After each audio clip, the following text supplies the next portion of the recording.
हो सकता है इस कहानी को आपने पहले भी सुनी हो, पर ये कहानी इतनी इफेक्टिव, इतनी असरदार है, अगर आप इसे जितनी बार सुनेंगे उतनी बार आपके रोंगटे खड़े कर देगी और मोटिवेशन से भर देगी।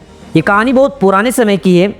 एक राज्य था, उस राज्य में एक दिन गुप्तचरों ने सूचना दी कि पड़ोसी राज्य हम पर हमला करने वाला है। गुप्तचरों ने बताया कि खबर एकदम पक्की है, सिर्फ 3 दिन के भीतर पड़ोसी राज्य अपनी विशाल सेना के साथ हम पर हमला कर देगा और उनकी सेना इतनी विशाल, इतनी बड़ी है कि उनका सामना करना बहुत मुश्किल है। अब राजा चिंतित हो गया, परेशान हो गया। राजा ने तुरंत सभा बुलाई और सभी लोगों से सलाह मांगी कि अब हम लोगों का मरना तय है। अगर किसी व्यक्ति के पास कोई सोल्यूशन है, कोई सुझाव है, कोई स्ट्रेटजी या प्लान है तो वो बता सकता है। राजा के चतुर मंत्री ने कहा, अब जब जान पर बात आ ही गई है तो इसका एकमात्र उपाय है कि हमें आज ही, अभी ही, इसी वक्त पड़ोसी राज्य पर हमला कर देना चाहिए। राजा बोला, मंत्री जी हमारी सेना बहुत छोटी है, हम उनका मुकाबला कैसे कर पाएंगे। मंत्री बोला, पड़ोसी राज्य अभी युद्ध के लिए तैयार नहीं है, अभी उस राज्य पर हम हमला कर दे तो वो संभाल नहीं पाएंगे हमें और हमारे जीतने की कुछ तो संभावना बनेगी। वैसे भी हम पर हमला होने वाला है, वो इतनी विशाल सेना है कि हमें यही ढेर कर देंगे और वे वैसे भी हमें 3 दिन के बाद मारने वाले हैं, तो क्यों ना कुछ ना करने से अच्छा है कि हम कुछ कर जाएं। राजा को मंत्री की बात बड़ी अच्छी लगी। राजा ने तुरंत अपनी सेना को तैयार होने का आदेश दिया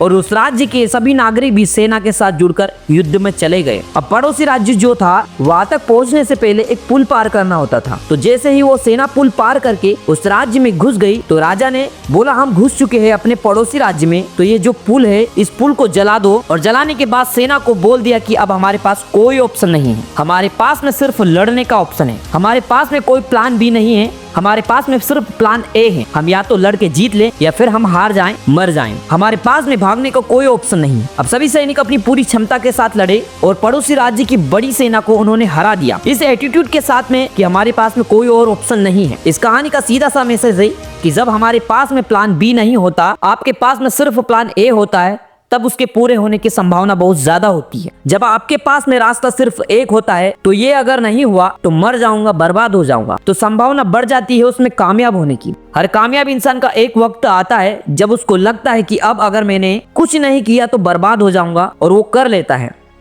दोस्तों, ये कहानी आपको कैसी लगी आप हमें कमेंट करके बताएं, और अच्छी लगी तो अपने दोस्तों के साथ शेयर जरूर कर दीजिए। और ऐसे ही और भी मोटिवेशनल वीडियोस एंड कहानी के लिए हमें सब्सक्राइब जरूर कर लें।